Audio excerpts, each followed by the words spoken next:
पूछे कि महाराज आप घणी भक्तिनी સાથે એક ચિત્તે આ વખતે શું કરી રહી એ કૃપા કરે અને ભાઈ કે આપ મને કહો એવા પ્રકારે સાધુ નામે વેપારીનું વચન સાંભળી રાજા ઓલ કામ કહે કે વેપારી મહાવિષ્ણુ સતીદેવ કે જેની મહિમાનો ભાઈ કોઈ પાર ના આવે જેના અગણિત ઉપકાર રહેલા છે એવા ભગવાન નારાયણનું વ્રત અને પૂજન અર્ચન કરી જેવું આવું રાજાનું વચન સાંભળ્યું સાધુ વાણીએ એકના આદર ભાવથી કહ્યું કે આ વ્રતની વિધિ ભગવાન કૃપા કરે સવિસ્તાર મને કહો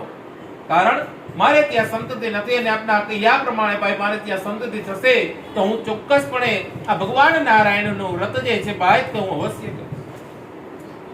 આ વ્રત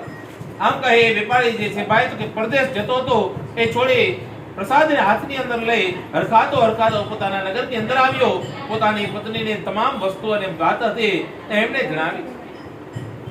વ્રતનો મહિમા પોતાની સ્ત્રીને કહી નિશ્ચય કર્યો કે ભાઈ જ્યારે આપણે ત્યાં સંતતિ થશે ત્યારે ભગવાન નારાયણનું વ્રત જે છે ભાઈ તો કે આપણે અવશ્ય કરવું